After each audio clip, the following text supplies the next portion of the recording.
now. If you're within the sound of my voice, you're listening to Welcome Home Podcast for the DVC.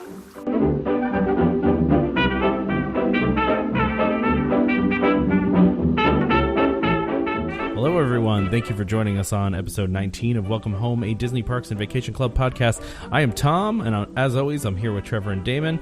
How were your holidays? I should just say, how was your Thanksgiving, Damon? Because I know Trevor had Thanksgiving like a month ago.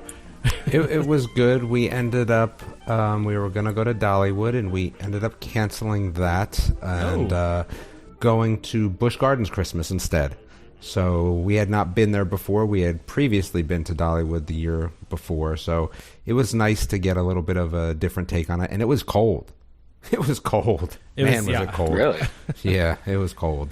So, but fun. It was fun. Got to see a lot of lights. I guess they have probably, what did they say? They have the most lights of any single park, I think. I could be wrong, but that's what I thought I read. So there was a lot of lights. There was no doubt about like that. Individual light bulbs? I believe so, yes. How do you even know that? I guess they count them when they go out. Well, I know, I mean, but how do you compare it to other places? Well, I think everyone actually has their numbers listed, right? It's kind of a big thing, how many bulbs you have. It's a competition, right? Yes, correct. Yeah. So I believe for a single park, because, Busch Gardens is just one park with different sections. Gotcha. Okay, so probably Disney World has more overall, but maybe for overall. One single, yeah. But okay. What I will say is what I found quite interesting is that it's kind of like a hub and spoke sort of thing at Busch Gardens, where like there's Germany and there's this and there's that, there's France. There's different little sections of it, and what they did is that each little section was decorated a totally different way with totally different colored lights. And that made it, kind of interesting as you went between the sections, which again are kind of held together with these small paths and or bridges. It was kind of nice. You felt like each time you went in, you kind of were in this new little area, and each one of the areas had a rather large tree. What we found funny, though, is that some of the new shows there were a little interesting, and it was their first weekend, so I think they were trying to either knock off some rust, or there was some pretty kind of, I don't know if they meant to be humorous, sort of things or not, but they were humorous. And then there was they have an ice skating rink, portable ice skating rink that they bring in to do a show on as well, and that was fun. So it was got to see a little show on ice, which was neat. And there was an Olympic skater on there, too. I forget who it was. Brian Boitano? No, I don't know. Elvis. Oh, Elvis. Elvis starts with an S. I always pronounce. There's an Olympic skater with the first name Elvis? Yes. Oh, my gosh. I should know this, and I don't. Isn't he from up there? He is, yeah. He's pretty well known up here, but I can't, yeah. I'm what a terrible name, Stoyoko or something? Yeah, Stoyko. Stoyko, there we go. Okay. I kept on pronouncing it incorrectly, and then my wife kept correcting me, so yes. So anyway, He was in the show, which was actually kind of cool. That's pretty cool. That's neat. Yeah, so that was Busch Gardens. That's really neat. I'm sure you were disappointed about your Dollywood trip, though, because I know that's like your favorite place in the world. You know what it was? We were trying to do a little cost cutting. That Disney cruise is still whipping me in the butt.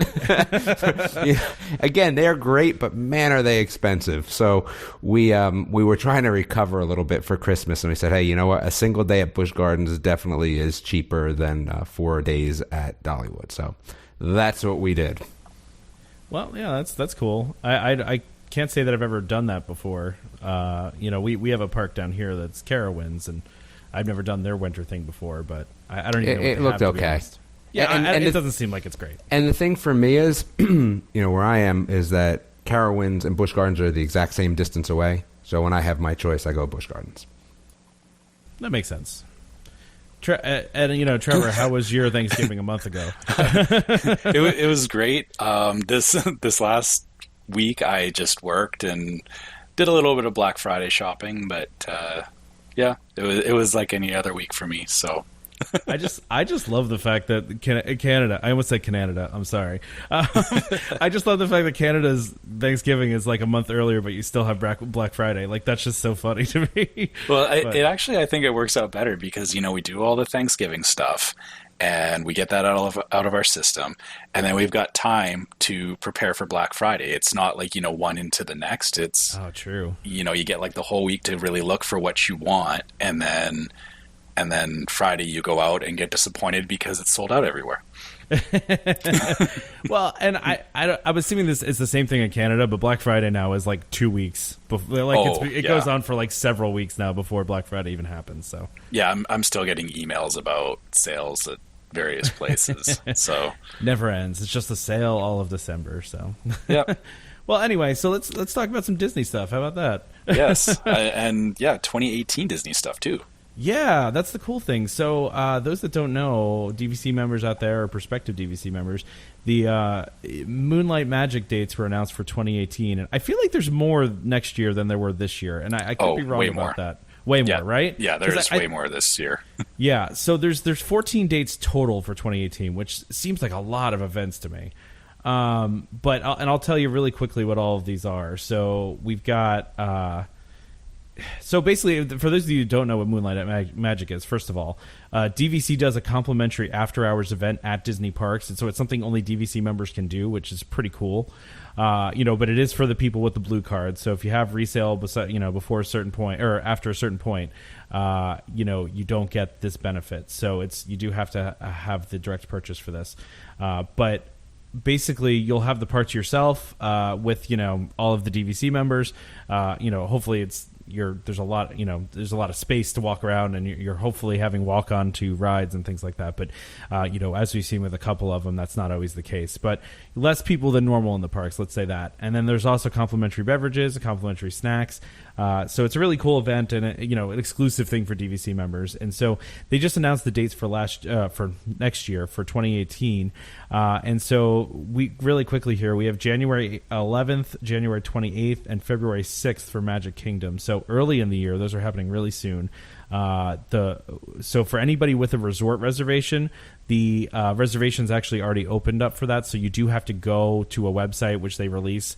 And you have to go and sign up for it. I believe a couple of those are sold out already, from what I saw, and actually crashed the website. Did you guys see that? How it crashed the website? Yeah, day one was they weren't ready for that.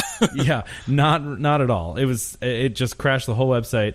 But if there's still any left after that, so they do it earlier for people that have resort reservations, so that they have people that are already staying there, are able to access that. And then if there's still availability after that, they open it to the rest of the members on December 21st. But then we have March 21st, April 17th, May 16th at Animal Kingdom. So I think it's interesting that they have 3 dates for Animal Kingdom and Magic Kingdom, and 2 dates for a lot of the other ones, with the exception of Hollywood Studios. But that's kind of interesting. Maybe I don't know if they're trying to draw more attention to Animal Kingdom, or if it's just because it's bigger. But anyway, the event date for that, so booking begins on February 8th for that if you have a reservation. February 22nd if you don't have a reservation. Then we have May 30th and June 11th at Typhoon Lagoon. So if you're water park people, I actually registered for this party when they did it like 2 years ago, and we ended up not going, which I feel pretty bad about considering, probably sold out and people were trying to get into it. But we were just tired. we were just worn out, Yeah, So, you have to be prepared for a late night for any of these events because they don't officially start until like 8 o'clock in the evening. Yeah. But yeah, and it runs until like 1 o'clock in the morning. So yeah, these things run late. So plan your trip in the beginning or towards the end with these if you're going to plan your trip around it. So the Typhoon Lagoon ones, the booking begins for resort reservations April 19th, and all members on May 3rd. Then we have July 16th, August 13th at Epcot. And reservation booking starts at June 6th and June 20th for everybody else. September 19th, 26th, and October 3rd for Hollywood Studios.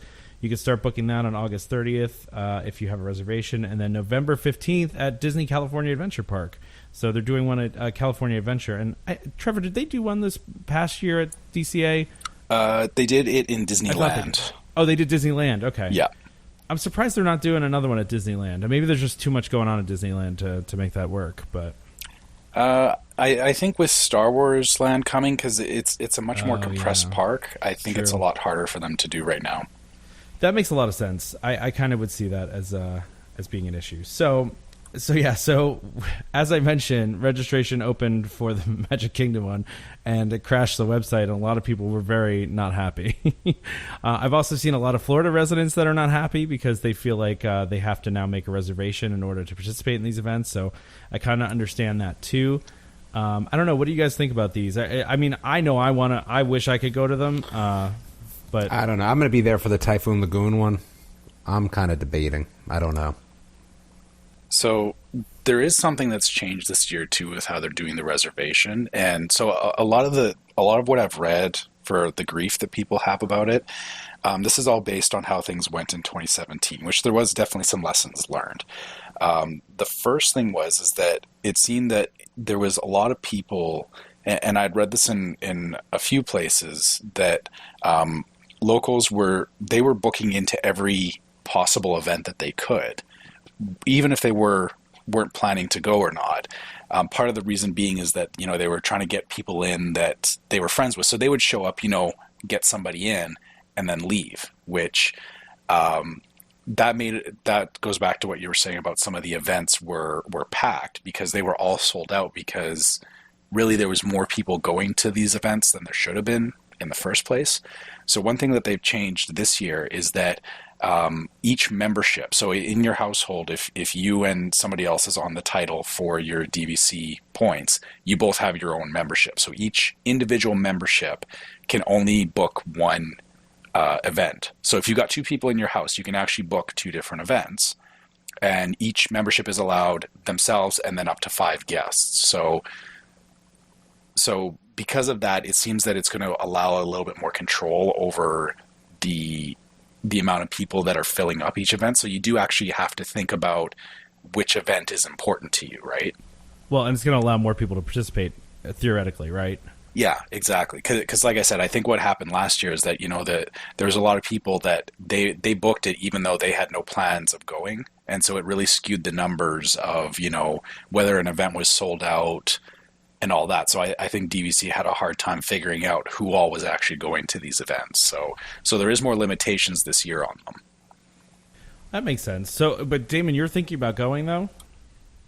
I know you're a big water park guy. Yeah, I'm debating. Right, this is the Typhoon Lagoon one is a late or an early? They're all late. Right? They're all late. Yeah. Yeah, it seems like it's going to be a little too late for me. And the problem that I have with the Typhoon Lagoon one is there's not a lot of things that I feel like I miss out on there.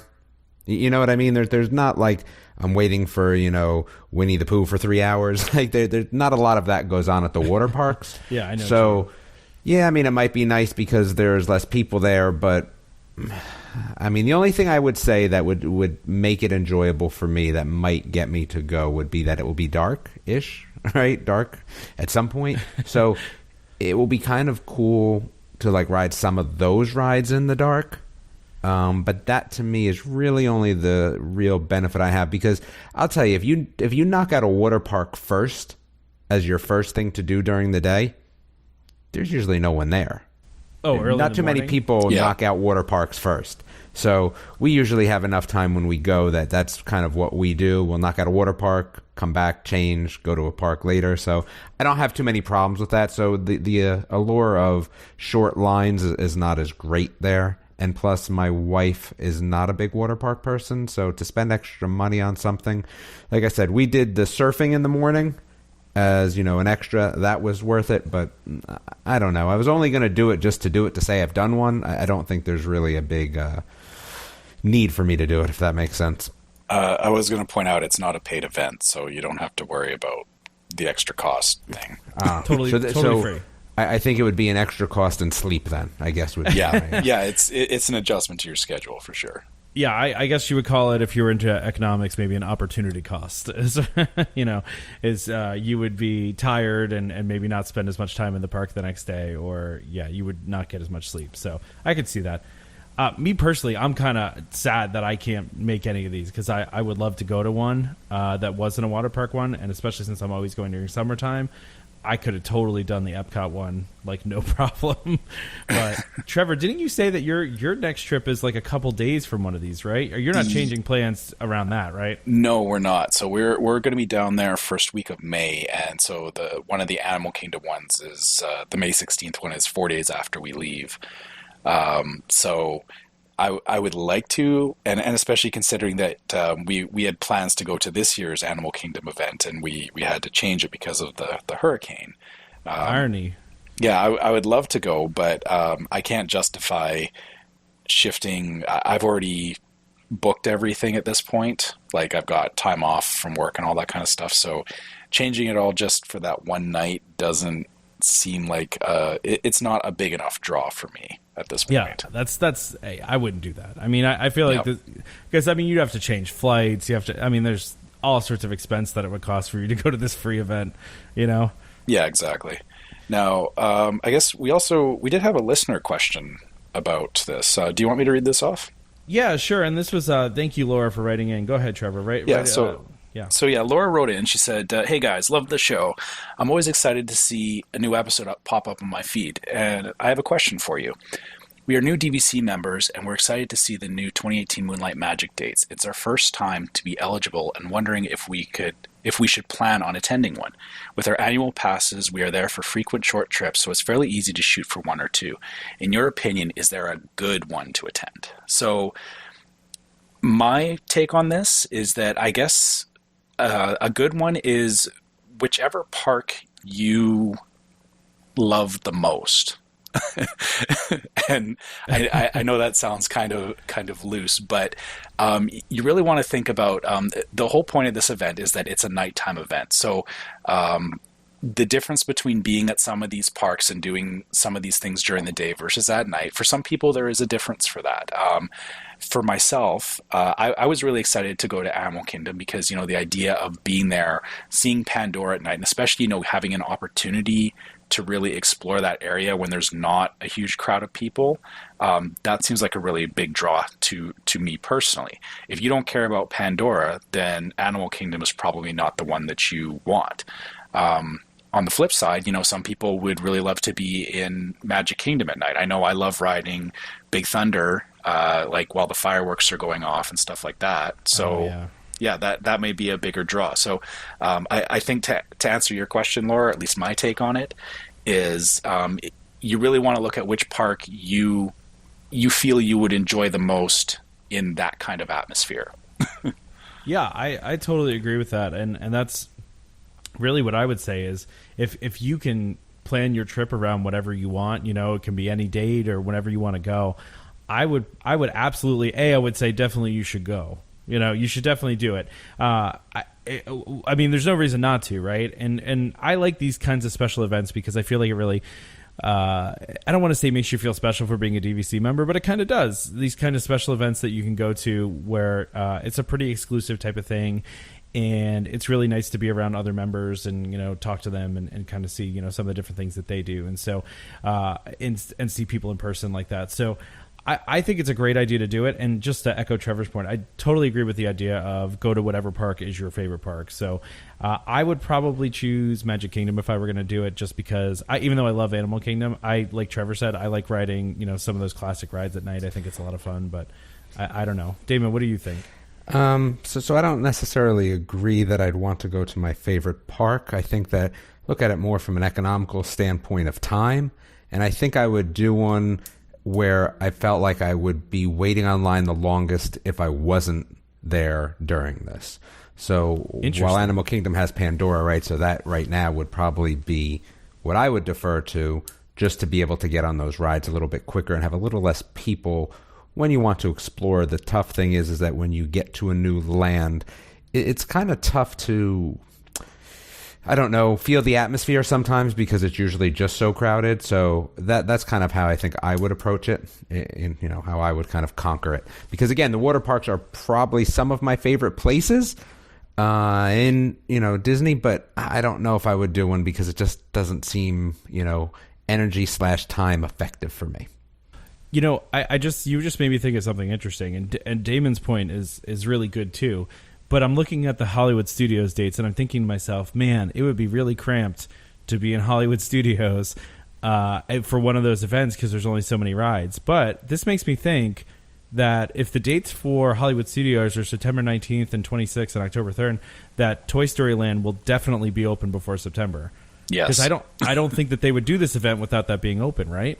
Yeah, and I think that's actually why they picked it this way this year, because Hollywood Studios this year was the same time that Animal Kingdom was last year, when Pandora had just opened up in like spring summer time frame. So it sounds like they're kind of doing the same thing, where they're gonna let the first couple of months go by where the new land is opened up and everyone's gotten, or all the big traffic has gotten through.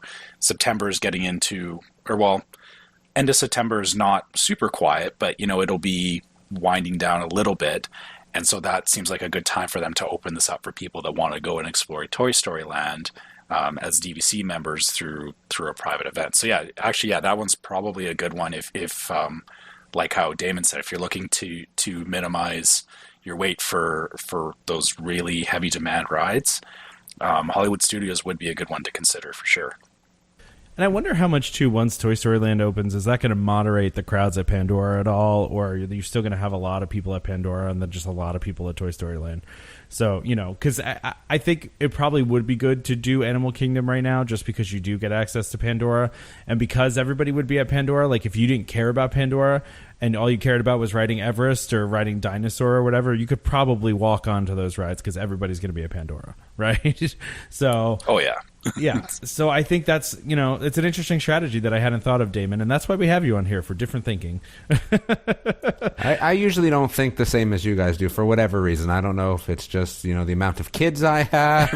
It's the fact I go to bed at 8 o'clock. I don't know what it is, but I usually have a different opinion, that's for sure. But your life is very different from mine, for sure, and I do appreciate that. Yeah. And mine, too. And so, and I think that's great because it really, you come up with a whole different point of view that I hadn't even thought of, and it's actually really a kind of a smart point of view too. So that's your answer, Laura. There's two answers to this, and whichever you think applies more to you. But congrats on becoming a DVC member. I know Laura's emailed us before, and she had a little bit of trouble when her first resale contract she got rejected and right of first refusal, so she had to go for another contract, and she's pretty psyched to be owning at Animal Kingdom. So thanks for that, Laura. Thanks for emailing us. We appreciate it. What a great question, and it was perfectly timely with these dates coming out. So Trevor, did you want to add anything to that? No, I'm good. Okay, cool. I thought this one was interesting. This next thing, just to talk a little bit about this, Reunion Station.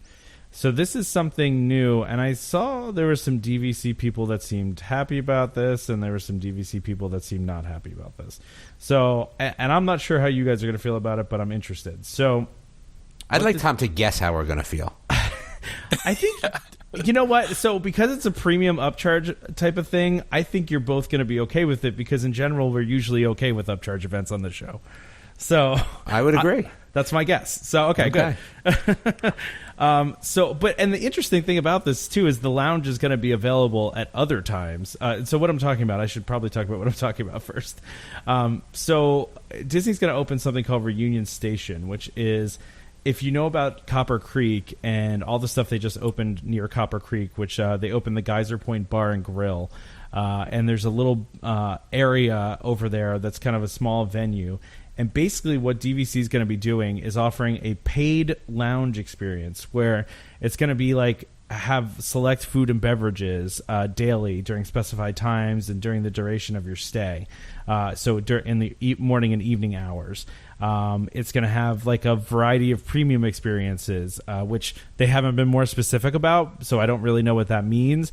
I'm wondering if it's certain things like that painting experience that they do at the top of the Contemporary. Maybe they'll have something like that. Or, gosh, I have no idea. I'm sure there's lots of stuff they could do. But then there's going to be open time for the members to visit the space and also play family games and things like that. So kind of basically this is kind of like a club level type of room for DVC members. They haven't said how much it's going to cost. So that's something, but I just thought this was an interesting idea, and I wanted to see what you guys thought of it. or I guess I'll go first. The We're so informal on the show. We just go. Yeah, I guess my thing is this doesn't appeal to me at all. And that's not to say I'm against it. It's just not something that I could see me and my family doing. I mean, I don't know. I've never been one to, go for these VIP lounge type experiences. And that's not to say like I've done parties and stuff, but I feel those are a little different because, it's a special event like the Halloween party or whatever. But I mean, to this, it's a lounge. It's not even in one of the parks. It's just a lounge in a DVC area, which is nice. I personally don't see the value in it for myself. So, well, yeah, I know what you mean. I mean, we don't have any pricing, but that's true. I do like those exclusive things. Depending on how the pricing kind of comes to us and what it includes. I agree with Tom. There's definitely some experiences that Disney has taken out of the parks that, we kind of miss. And one of those was kind of, the thing that they've put now on Bay Lake with, the animation, like those things when they were in Hollywood Studios, they were great. There's a little section that, a lot of people didn't visit. It's always nice to go and do those things. So I would definitely pay a little bit to do something like that. I like things that are exclusive. So for me, it would definitely be something that I would be interested in once we got some sort of pricing. And I think the other thing that people need to think about as well, and I think that we've probably found this more on the cruise than necessarily in the lounge that currently sits in Epcot. Most of the people that are DVC members, and I'm not going to say all, I'm just going to say most to make it, a little bit more compatible with some people we might not agree with in DVC. You get along with those people because you have a shared common interest. And I think that sometimes these areas are kind of nice because when you sit down and you want to relax and you just want to kind of chat, there's already an icebreaker, and this is for families as well as individuals. In general, you get that compatibility that at least starts off with something that you have in common. I like that, so for me, this will be something that we'll definitely do. Yeah, and I like things like this too. I don't know if I would pay for it. I did stay club level one time, and I almost, in a weird way, feel like this is Disney's way or DVC's way of making up for the fact that there's not that many DVC club level rooms. I mean, I think there's a couple. There's maybe like 2 resorts I think that offer club level DVC. I could be wrong about this. I mean, that doesn't appeal to me as much. Well, that's kind of what it is, though, isn't it? I mean, no, I think it's more like I like the gathering place of it, the gathering aspect of it. Okay. Again, club level. I'm walking around club level, not like I'm chit-chatting with people because I'm on That's club true. level. I might be chit-chatting with people at a lounge, if that makes sense. So that's the part that I Different kind environment, of, right? Yeah, I'm kind of looking forward to seeing how that all works out. Again, I can only speak from experience from the cruise, and while that was free, I mean, free a relative term, we're all paying for DVC. That was it was very interesting to kind of have just an instant sort of connection with people if you wanted to talk to them.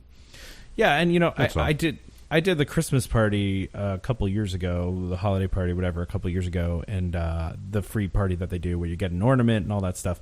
And we sat at a table with random people, and to your point, we just kind of started talking to them because we have something in common, right? So we have something to talk about. Plus, my wife, was very happy. She got a Vera Bradley bag for like 60% off. So she was psyched about that for that event.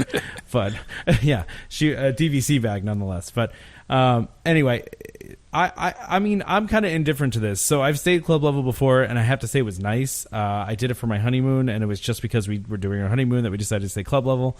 And it was great to, go get some breakfast and have some drinks at night and things like that. And they really do treat you like royalty when you stay club level. But, this maybe would appeal to me depending on how much it costs. Like David said, we don't really have any cost numbers right now. They haven't really said how much it's going to cost, or like what the premium experiences are going to be, or kind of what's even going to be available, right? So I would think if it were an affordable thing that was something that I thought was valuable, then maybe I would do it. But I think it's an interesting concept, and I almost wonder if they're going to do this in other resorts or other places if this kind of takes off and people really like it. And I actually just realized something as I was listening to both of you talk about this, is that I think a lot of this depends on where you are in your DVC membership, whether or not it's something that would be interesting to you. So, for myself, I'm fairly new to DVC. I'm still, getting over the idea of, just staying at these places and, experiencing the parks and all that kind of stuff. Whereas I know, like for yourself, Damon, you've hit a point where, you've had enough time visiting the parks and everything. And so you are looking for those experiences outside of it. So, So I would agree. I'm kind of, again, while we're looking, forward to Toy Story, I mean, I was a little bored last time. A little bit, teeny tiny bit. So yes, I do look for new experiences. We're always talking about on the way down when we go to Florida is that what could we do that's just a little bit different this time? I think our last trip we made deeper excursions into Epcot, right? Especially went into all the countries, right? Yes, that was kind of something that we try to do different. One year, I said we did the surfing at Typhoon Lagoon, which is probably the best experience I've ever had at Disney. And I didn't even do it. My kids did it. But I thought the experience was so well run. So things like that. We're looking forward to the safari once all our kids get to the age where they're allowed to do that safari. Oh, you're going to do like the one where you go across the rope bridge and Wild Africa Trek? Yep. Yeah, that'll be cool. Go ahead, Trevor. We're going to say something. I'm sorry. Yeah, I was just going to say, I think, maybe for this particular one, ask me again in like 3 years and I'll probably have a different opinion on it. Well, and that's the thing for you. You're just getting back into going to Disney World again. You've been going to Disneyland for so long now. Yeah. It's you're wanting to explore the parks and all that the parks have to offer. So, that's a big part of it too. That makes total sense. I didn't even think about it that way. So, yeah. So I think this is a cool idea. So we like I said, we don't really know more details about it. Although I don't believe it's rumor. I believe this has been announced by them. So should be a pretty interesting thing to see kind of what they do with it going forward, what kind of premium things that they offer, things like that. And so another thing that's out there, and I know we're talking a lot of DVC today, which is good because we're, for all intents and purposes, a DVC podcast. And I actually believe the only currently in production DVC podcast out there. I think we can say that, and probably the longest running at this point too. But if anyone wants to correct us, I would love to hear about it because we've been looking for other podcasts. But bring on the competition. Yep, it's good. Yeah, we like competition. So another thing that's going on right now, and this is great for like somebody like Damon who doesn't pay attention to the discounts that he gets, but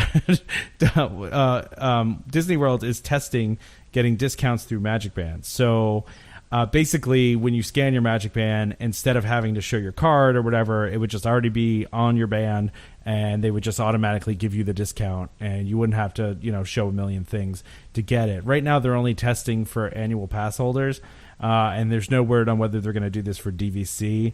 I would suspect that DVC is probably slightly more complicated because I think they do things like suspend your benefits if you're behind on dues or whatever, so that might make things a little more difficult. But what do you guys think of this? I'm happy about it because I hate when I forget to get the discount, and I know Damon, you don't usually remember to do it. So I think the last time was the first time that I felt like I knocked it out of the park, and it saved me a lot of money. So yeah, I would be all about this. So are you sold on it now, though? Like, are you going to do it from now on, or like?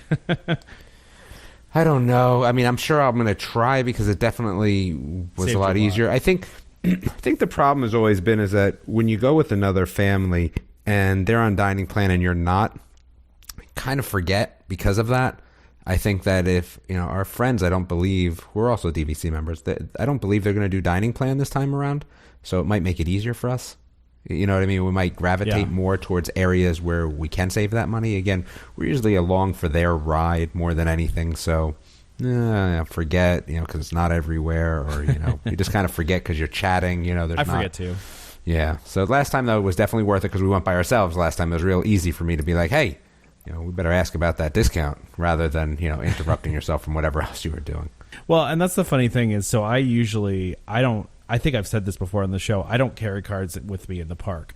I will only do like the digital DVC card, which those of you that don't know, you can go on the DVC website and request a digital card, and you can take a screenshot of it on your phone and carry that around with you.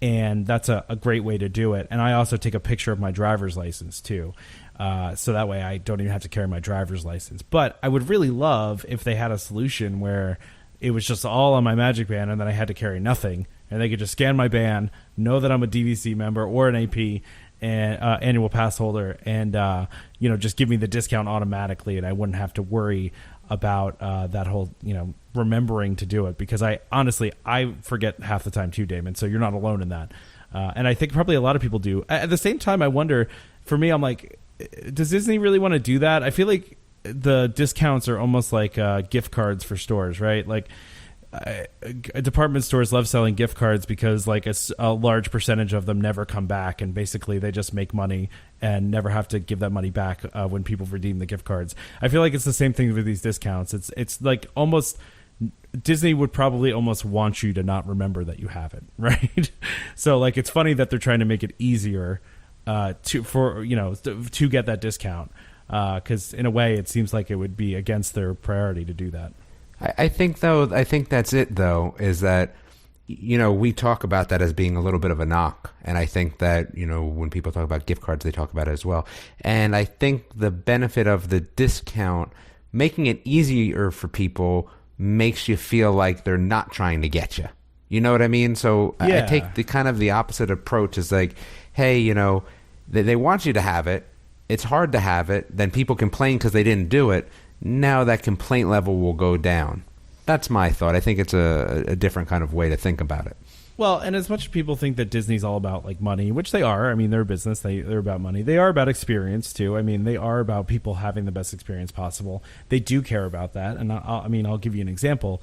As a travel agent, Disney does not. I mean, the people that I book vacations for do not pay me. Disney pays me. Because Disney knows that when I book a vacation for somebody, they're going to have a better experience. They're going to have a better time. They're going to have things planned for them. It's going to be a better overall experience.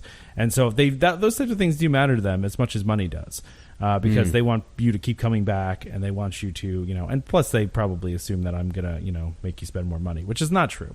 Yeah, so I think it would be really great if they did this, especially for DVC owners, because like I said, I forget it all the time, and it would be really nice if they just put it on there automatically, and I wouldn't have to carry my card around with me, and they just knew that I was a DVC member. I would love that. So, but who knows? I mean, who knows if they're testing it, so who knows if it'll go well or not, or if they're even going to put that into production or whatever. So, but yeah, so I thought that was interesting. I was wondering if you guys saw this. We talked, like, one of our very first episodes. Damon and I were saying there's no way they're going to build gondolas, and Trevor was like, no, they're going to build gondolas. And now we got gondolas.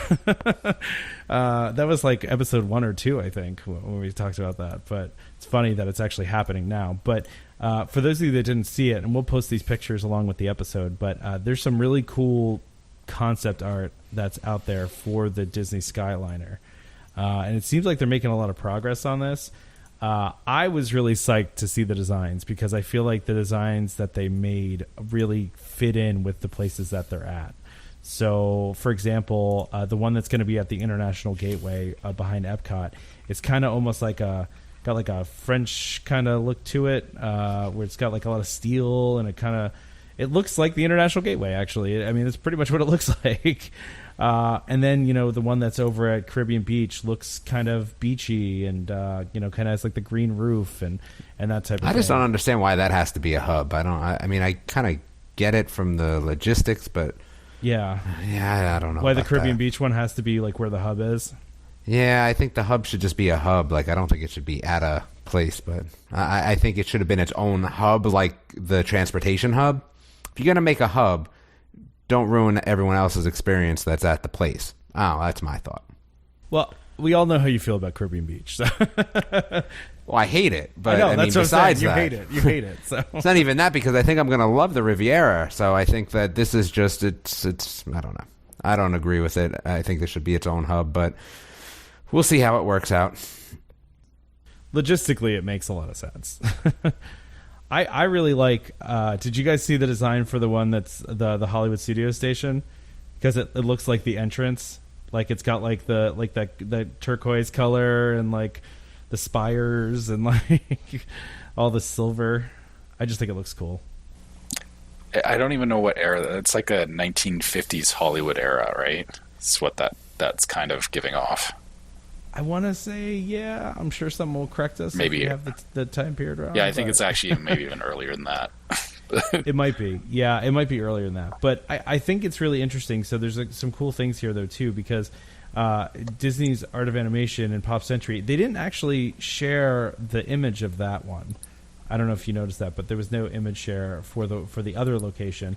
But what's cool is the actual Skyliner is going to go right over Hourglass Lake there, and you're going to get like a really cool view of the resorts and of the lake.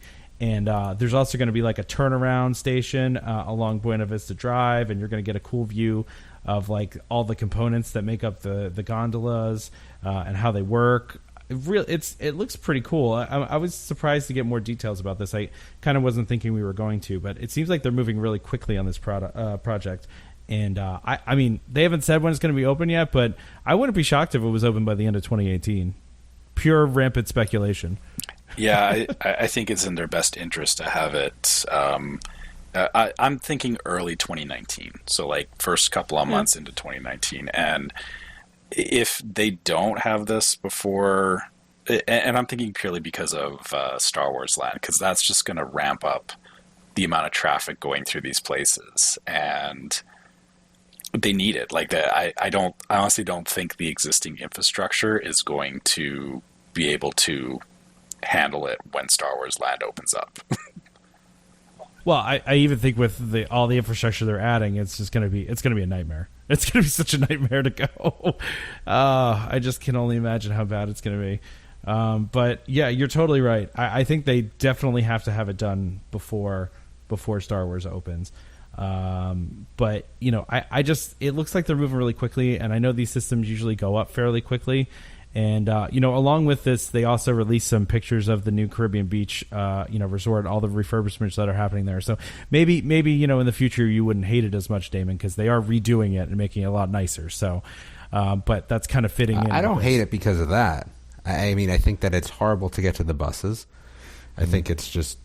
Well, I think it's horrible to get to the buses, and again, I mean, how much nicer can you make it? I don't know. They'd have to have like bidets in there or something. It'd have to be really nice for me to have to reconsider. I think Damon's point is entirely valid after my last trip. Oh yeah, that's true. You did just stay there. Yeah, the buses. The thing is that, you know, you're either close enough to the buses or you're close enough to the hub area, like where the pool and all that is, but you don't get both. Like, you can't get out of there easily enough, because even if you get on the bus by Centertown is the area it's called right now, while they're redoing Port Orleans and all that, even if you get on the bus there, you still have to ride through like the whole area before you can get out and get to where you're actually going. So this gondola, when it's done, will just mean that, you know, people going to particular parks, so Epcot and Hollywood Studios, they can forgo the bus entirely, which I think that'll make it a little bit better. But again, you're still having to make the trek to and from wherever your hotel happens to be on the property. Yeah, and I totally agree with you. I think in general, it's just going to take so much off of the capacity. You know, it's going to help with the capacity of the existing system, right? So I don't think they're going to downsize the buses. I think this is just going to help the buses be a little bit more efficient and a little bit better, because it's going to kind of take some of the load off of them. I wanted to see if you take a close look at the picture, did you guys see the little Easter egg in the one picture? The Hollywood Studios one? Which one? Look really, really closely all the way to the right on the car that's coming into frame on the right. Look very closely in the front of it. Because Mickey? No, it looks like Captain America. Look at you can kind of see Captain America's shield in there. Someone else noticed this. I did not find this, but gotta look really close. Okay, I don't know if I'm seeing it. You're not seeing it? It's right in the window. this is now we're doing visuals. Yeah. Now we're doing visuals on the podcast. Well, you'll have to put this picture up so that everybody knows what we're talking about. And I'm going to zoom it in for everybody. Yeah. But yeah, no, I somebody else noticed this, and then I didn't see it at first either. And then I was just looking at it, and I was like, wait a second, that does look like Captain America's shield. I don't know if that means anything. I doubt it does. But, because, we know Disney's not getting those rights anytime soon. But what's really interesting, by the way, and this is kind of off topic, but that Disney's going to end up kind of owning. So Universal owns some of Disney's rights. If Disney ends up buying Fox, which is looking more and more, like it's going to happen now, Yep. Disney's actually going to own some of the properties that are in Universal's parks. Mm-hmm. And you almost have to wonder, so they're going to own The Simpsons, they're going to own a couple other things that are in Universal parks. You almost have to wonder if they're, maybe that could be some leverage to swap them up someday, something. I don't know. Just hopeful thinking. But I don't know. or they could just say no and Yeah, I mean, listen, it's really wishful thinking because honestly, Universal has absolutely no reason to give Disney back anything. So no, at this point, I don't see them wanting to. I don't see it happening either. But I just think it would be funny that Disney would own some of Universal's park properties that are in there, and that Universal would own some of Disney's properties, and they would vice versa. They would have them in their parks. I just think that's a very silly back and forth game that would be very amusing to watch. Yes. Maybe they could just trade it up. Anyway, so continuing on here. I'm excited about the Skyliner. I think these pictures make it look even better to me. I really like the way the stations look. They look like they're going to blend in really nicely, which I think is cool. And I also like too. They showed a couple of what the pictures are going to be on the actual gondolas. I'm really glad that they have the hitchhiking ghosts, and I feel like this is going to be one of those things where people are going to try to vie for having one of the ones with their favorite character on it. You know what I mean? To get on one of the ones that have their favorite character. So I would try to get on with the hitchhiking. You just let people go in front of you until you get the one that you want. That's exactly what I would do. I don't care. I'll just be like, yeah, no, you guys go. I'm waiting for the ghosts. So anyway, but yeah, this is great too. I don't know how that station really fits in with the Riviera, but I mean, it is right there, like you said, so that will be the station for them. I mean, theme-wise, it doesn't really fit in. I wonder how close it's actually going to be to it. So, and you were just there, Trevor, so maybe you can shed some light on that, but how close that station is actually going to be to the Riviera? Is it going to be a walk, or is it going to be, pretty close? So, from where I saw all the construction going on, they'll all be, I guess, relatively close. So it looks as though this is going to sit in the area that is currently called Martinique, which is like when you're coming into the resort, it's one of the first areas that they drop off at. But that whole area was they've taken out a bunch of the buildings there and they're doing the construction there. So it looks like that this will sit kind of in between Port Royal, which is the main hub area in Caribbean Beach where all the quick service and everything is. And then, so that'll be, I don't know how to do this relation. Like if you were looking at it from the bus stop, Port Royal would be to the left and then the Riviera would be to the right. And like I said, it does look like it's almost going to be right in the middle between them. So either side can get easy access to it. Well, that's good then. I mean, I like that idea. So I think that's going to be a really good selling point for the Riviera when that does get finished. So yeah, it's just going to suck for anybody that's on the far side of the lake, which the areas are like Aruba and stuff like that. Those are the ones that are going to have the long walk to get over there. Yeah, exactly.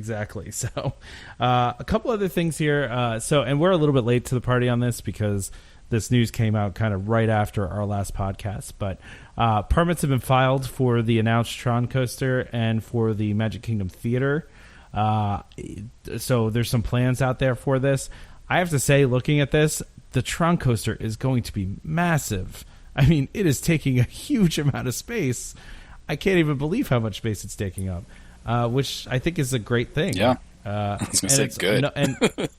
And Damon's happy about it because it's not getting rid of anything else. It's just something new, right? Yeah, that's what I like. And it's a ride that actually is a ride. That's actually right. Yeah, what does that mean? It's a ride that's a ride. Fast. It's not. It's fast. Yes, that's a ride. The others are experiences. That's true. This is a ride. This and if they do the same thing that they've done at Shanghai, it should be the fastest ride at Disney World. It should be, but I mean that remains to be seen. But so for those of you that don't know, that haven't seen it, it's actually going to be taking up some space behind Space Mountain. As well as kind of like around the back of... I mean, it's a huge area. I can't even Trevor, explain will how Tom big be it is. able to find it then? I don't think he knows where Space Mountain is. Maybe if he gets I do off know the where Space train in Tomorrowland. It's that big white building, right? That's got like spikes on the top of it, right? Yeah, next to the Tomorrowland Raceway is what it's called, right? Speedway. Yeah, Tomorrowland Speedway. Yeah.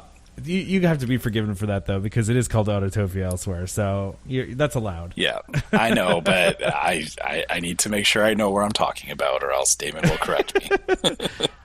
You probably, that's true. My question is, though, looking at this big picture, so this is some space that's like behind, some open space that's actually behind, kind of where Dumbo is, but then also right behind Space Mountain, and right along that backstage road over there. And I don't know if the ride's going to take up this whole space. I'm assuming it's not, because it also goes all the way behind Space Mountain and all the way over to kind of behind where like Buzz Lightyear is.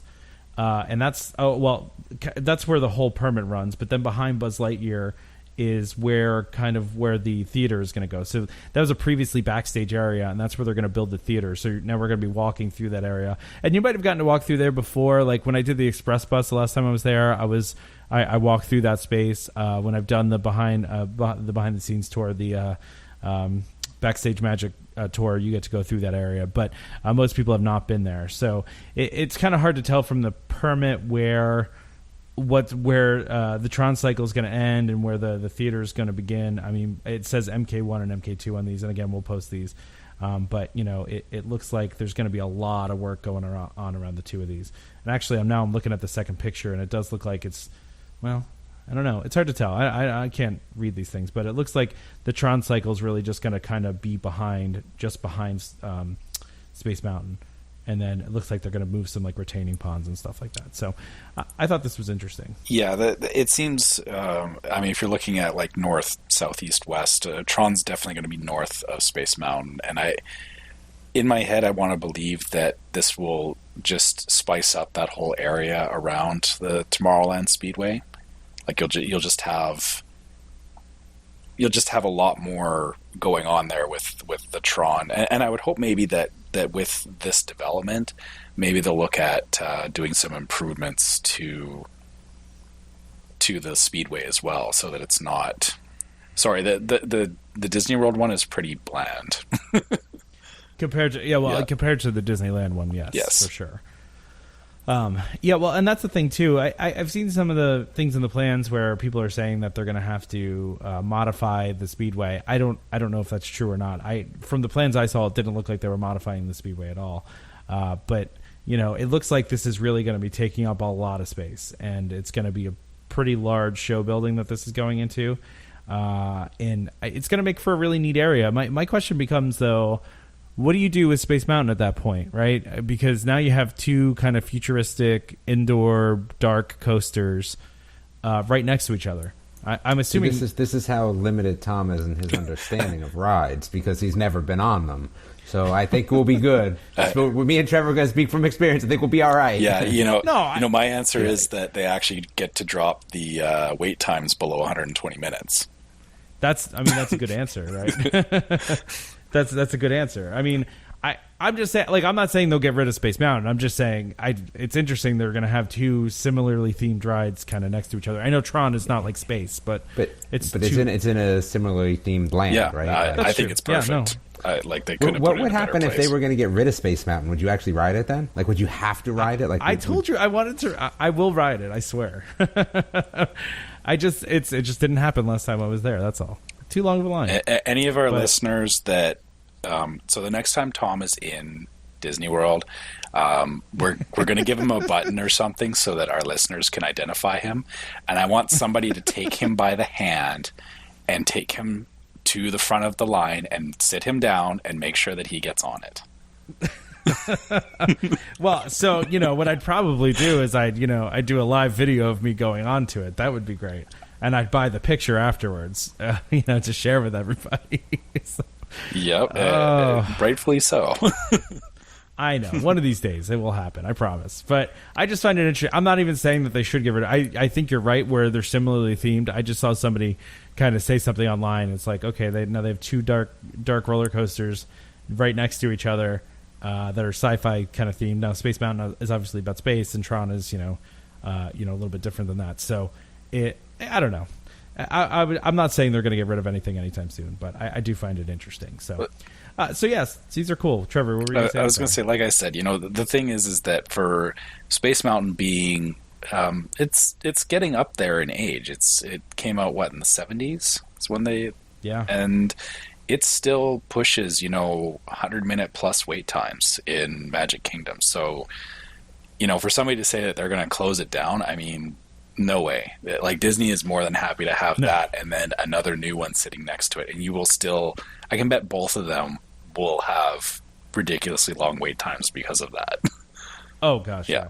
And that, you're totally right. I would never think that they would get rid of it. That's like them getting rid of Peter Pan. It's like, no, Peter Pan's got at least a 90-minute wait at all times. Yeah, so exactly. It's like, oh, Peter Pan's old, but so we'll just get rid of it. No, there's certain things they'll never get rid of. Jungle Cruise, Space Mountain. I can't see them getting rid of Big Thunder, Pirates. That type of stuff. So I don't think they'll get rid of it. I just saw somebody suggest that, and I thought it was an interesting thought, but I definitely don't think that's going to happen. There's no way.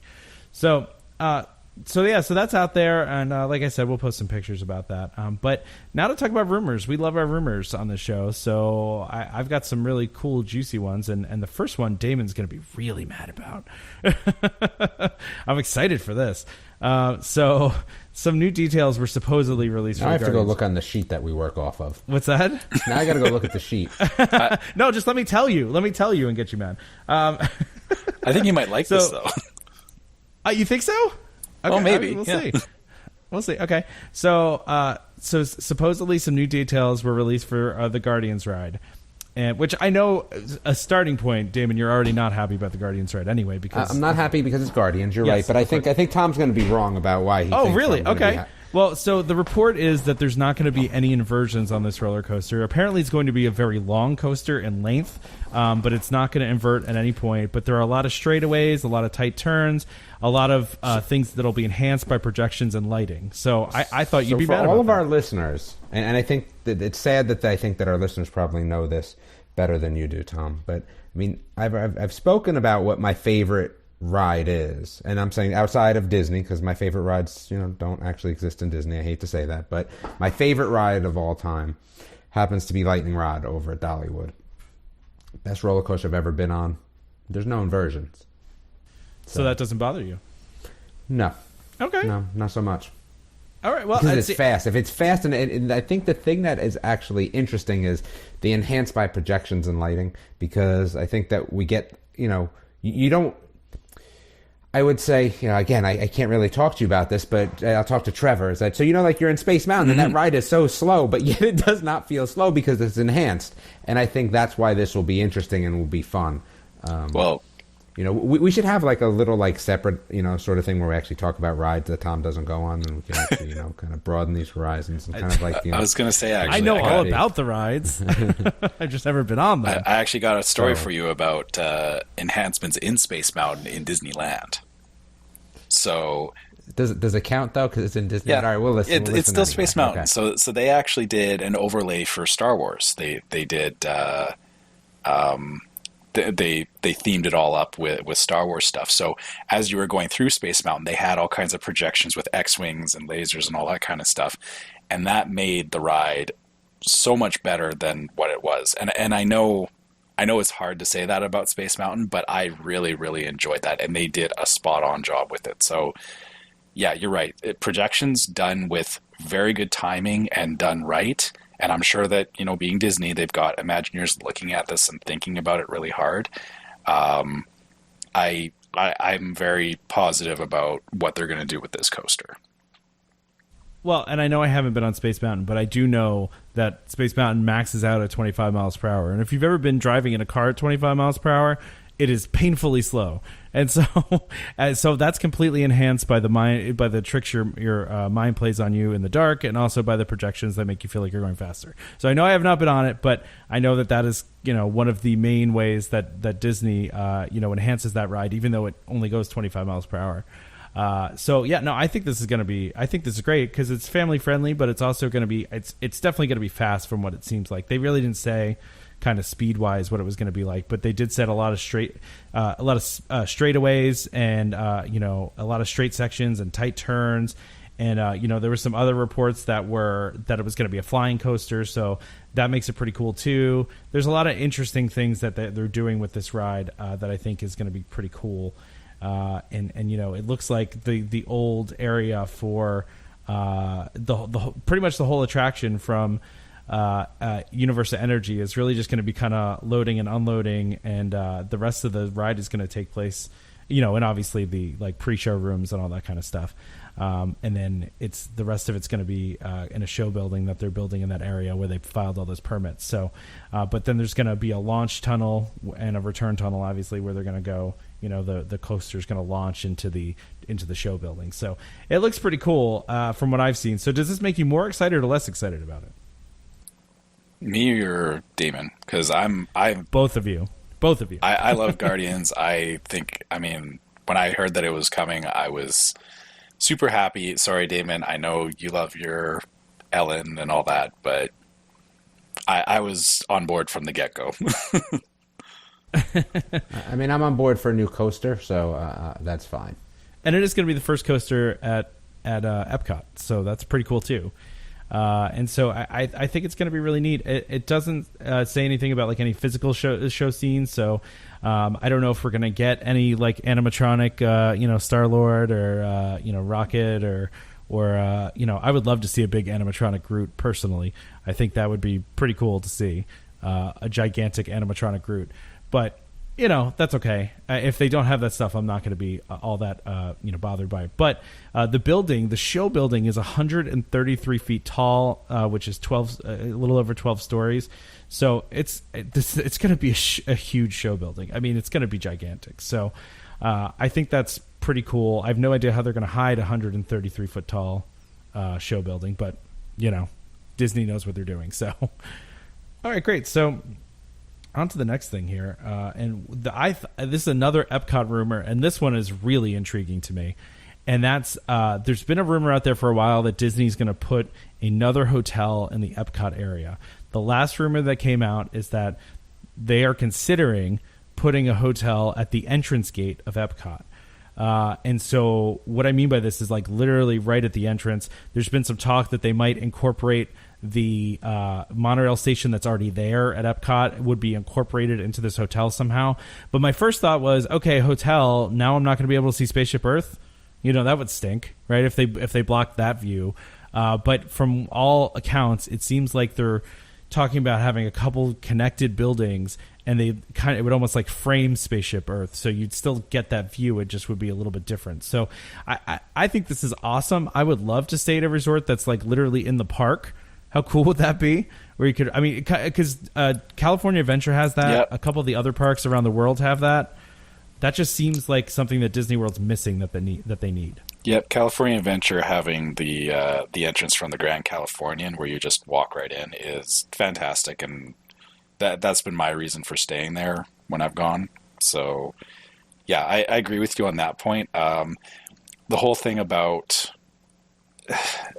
I'm really on the fence with this myself, because if they do it wrong and all you see is this big building and Spaceship Earth is kind of in there with it, I'll be upset about that, because part of coming into Epcot is whether you're coming in by bus or whatever, is that you can see Spaceship Earth coming up, and that's letting you know you're there. If there's a building, even if it's they say it's framing it, if it's not done right, I feel they could really shoot themselves in the foot there. Well, and I tend to think that, and I agree with you, because I was worried about the same thing, but I thought to myself, would Disney do it if it was gonna like really, because Disney's all about sight lines. I mean, they're they plan every sight line that they have at that park extremely carefully, and they measure these things, and they're very careful about it. And I just can't see them doing it where it would cause an issue like that, where it would make it so it's blocked. Now, I should mention that there is a Site B for this that is kind of behind Living Seas almost.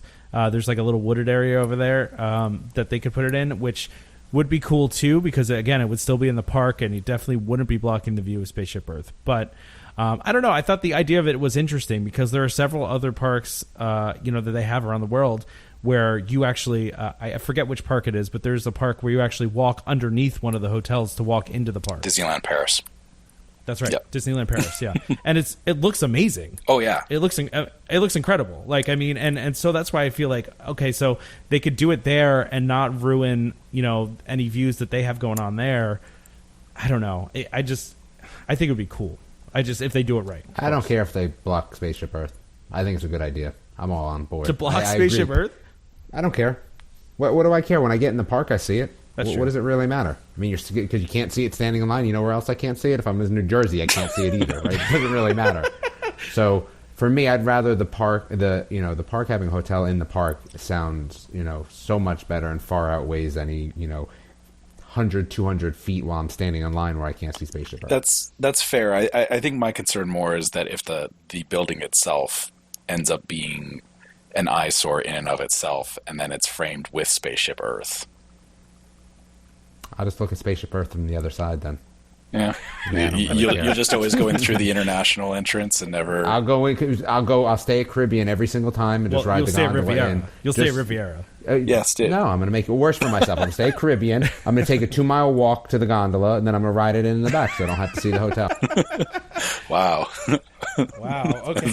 That's dedication. I love it. So yeah.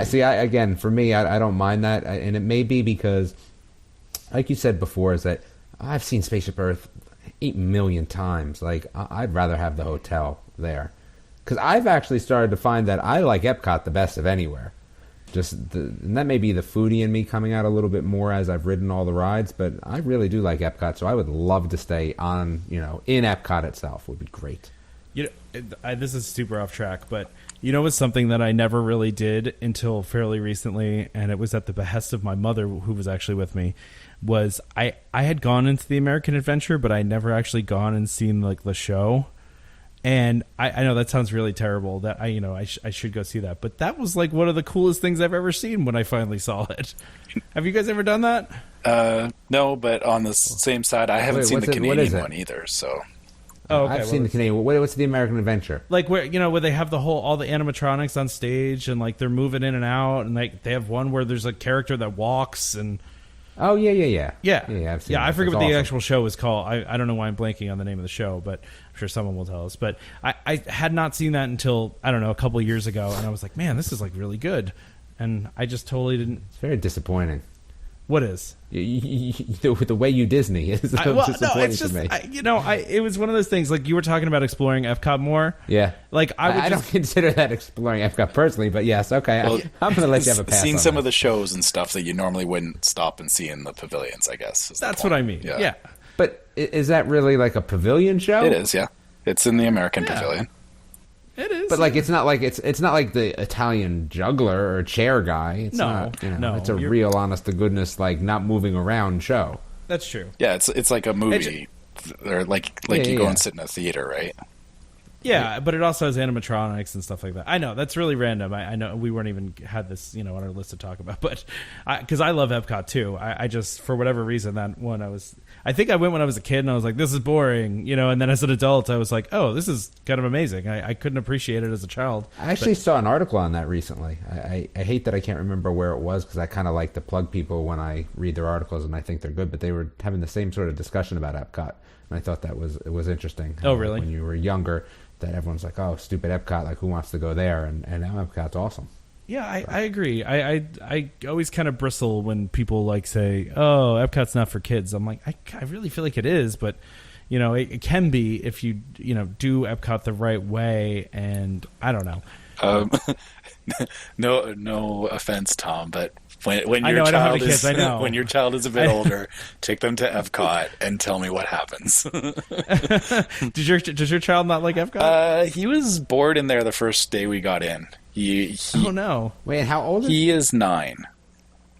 Ooh, yeah, my kids did not feel that way about But- Epcot. I mean, you have But Test Track. well, so to be fair, we got him on Test Track and he liked that. But then the rest of it was like we made the mistake of we went out into the pavilions and he found that boring. And it wasn't until we got back to Journey into Imagination and space or Mission Space and stuff like that he. You got to go to the pavilions when they're that age, right, for food. That's got to be your mission, is just food. Yeah, I would agree. And I had a mission. I was specifically gunning for Japan, and so we got over there, and then he was like, "Why are we over here?" So Not too much to do over there. That's for sure. I guess okay. I'll give you that.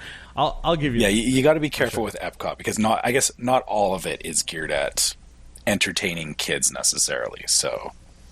Well, did he like the seas? Because that's pretty educational. We actually never went in the seas. Oh man, Turtle Talk's pretty cool. Actually, it just never worked out. We had 2 half days. The biggest there. aquarium. Yeah, I mean that's like one of the biggest aquariums in Yeah, the state. and I know, and I meant to go in there, but like I said, it's just how our timing worked out that we ended up with 2 half days there. So we ended up we didn't get a chance to do the full exploration of the park, which I'm going to make up for when we're there in May. So on my bucket list is the scuba diving in there. Oh. Yeah, that looks fun. I would love to do that. Yeah, they used to do snorkeling. I don't think they do that anymore, though. I thought I saw last time I was there somebody doing it. Snorkeling but I or might be scuba? making that. No, I thought they were doing snorkeling, but I could be making that up. Oh, well, you might be right. I don't They remember. change that stuff so often. Even us doing a podcast. We not that we're experts by any means, but I'm not sure if they still have that one. I think they do, but I could be wrong. They might have gotten rid of it. So. So I don't know. I like the prospect of having another. I mean, I'm always in favor of more hotels. I think there should be more hotels. I'm glad that they're looking at doing It brings more. up a whole nother discussion, right? The more hotels you have, the more crowded the park is. That's true. In theory. So there is always that. That's true. But What if they made Disney on property stays only? Would that be gosh. interesting? That would be crazy. They would probably lose a lot of people. That would be. Can I secretly say though that would be awesome? But yes, Yeah. It would be. But and by the way, as of today, I still haven't seen an announcement from Disney that they're extending the 60-day fast passes to the outside resorts. But that's neither here nor there. So great. Anything else you guys want to talk about with this? I'm psyched about it. I hope it happens personally. All right. Well, I know before we wrap this up, Damon, you wanted to talk about a couple things as far as DVC stuff goes, like some tips and tricks. I wanted to introduce a new section that we should be doing for you guys, which are kind of just like a quick tips and tricks. And this was something that we had discussed prior to starting the recording of the show, and I kind of had asked Trevor and Tom where they thought the cheapest place to stay with 5 people in your family was. So think about that for a second and say, okay, where do you think the cheapest place to stay would be? So when I was actually looking for our trip in June, and again, I think it's all relative, even though the fluctuation of points changes throughout the year, I still think it's relative. I thought that maybe with 5 people, Old Key West would be, or even my home resort of Saratoga would be one of the cheaper places to stay for a weekend or a day. It doesn't really matter at all, kind of adds up the same way. But what I found is that if you go to Animal Kingdom and go value, and again, value is probably going to be for people that have already been there before, let's say, or are really point conscious, is that Animal Kingdom is actually the cheapest place to stay. So as I'm looking at the 218 points, for the time frame of June, which is where we're talking about, value is 188 weekly points, where if you look at the same thing at Key West, you're looking at 222, or if you look at Saratoga, you're actually looking at a standard is still 227. And I think, I did not understand that when I was thinking about this, and we're actually staying with another couple who will be at Animal Kingdom. And I just thought that it was a little helpful hint to know that the Animal Kingdom value is really a good value, with 4 or 5 people, actually. I think, because you're talking about a 1-bedroom villa at this point. I mean, there are places that you can, get 5 if you have a younger kid that wants to sleep on a cot, and there's one that actually, accommodates you up to 5. So I think even for 4 or 5, but definitely 5, that, the Animal Kingdom value is probably one of the best propositions when it comes to points. If you're not interested in a Savannah View, because obviously if you go to the Savannah View, that 188 turns into 272, which then is definitely not the most point conscious. So it should be noted too that the values, sometimes you get views where you see animals anyway. That is true. Sometimes, so not always, but sometimes. I thought that was a nice little tip and trick, and now since I've done the first one, I will leave it to Trevor and Tom to have to do the next 2. So I have a few times before I have to think about it, but I thought that would be yeah. But that's good though. That was really surprising when you told us that, because I didn't even consider Animal Kingdom as being a value place to use your points. So. Yeah. Yep. Yeah, that's great. Those are great tips. Yeah, so we're going to start doing those, and we're going to add those in. If you guys have a tip or trick that you always use and that we haven't talked about, please feel free to email us or share it on our Facebook, and we will read those. Because any tip or trick that's out there, like I said, we are not pretending on this show to be experts as much as we try to sound like we are. But everybody's got their own tips and tricks, and we really would love to hear from you guys too, what tips and tricks you have, and we're happy to read those on here as well. So why don't we get this thing wrapped up, Trevor? What do you say? All right. I guess, yeah. So let's go over all the normal housekeeping stuff. So as usual, anybody that wants to email us, you can reach us at welcomehomepodcast@gmail.com, and you can also go and check out our website where we have information about ourselves that we really should update. Old, outdated information, but yeah, that's okay. That'll be on our to-do list, but you can find that at www.welcomehomepodcast.com. It's a New Year's resolution that we probably won't do, though. We'll just be honest. Yeah. Update our website. Put that on the list. Exactly. And of course, we're always looking for questions. We're always looking for comments from you guys. So, please keep contacting us. We love to hear from you. You can also find us on social media. We always likes and follows and shares and all that. Facebook, you can find us at Welcome Home Podcast. Twitter is at Welcome Home Pod, and Instagram is at Welcome Home Pics, which I'm going to attempt to learn how to use Instagram because I suck at it. All right. Also, we are on iTunes. We do appreciate if anyone can leave reviews on iTunes and Google, actually. Those reviews help us become more visible and let other people find the podcast so they can enjoy it too. Yeah, and, thank you guys all for listening. Don't forget to subscribe to Welcome Home so you can be reminded every time we release a new episode. And just so everybody knows, we usually release on Mondays. 2 weeks from Monday is Christmas, so we are not going to be releasing an episode on Christmas. So look for an episode a couple days before Christmas. We're not really sure when that's going to come out yet, but to be honest, keep looking out for us. So if you subscribe to the podcast, you'll be able to see immediately right when we release our new episode, and we'll give everybody a heads up about that on Facebook. But you can find our podcast on iTunes, Google Play Music, TuneIn, Stitcher, just about any place you can find podcasts. Any podcast app that's out there, they have Welcome Home. Just search for Welcome Home. Just a reminder to our listeners, Welcome Home Podcast is for entertainment only. We are not employed by the Walt Disney Company, and as such, any opinions we express on the show are our own. So please reach out to a DVC representative or cast member or call Disney to find out more information.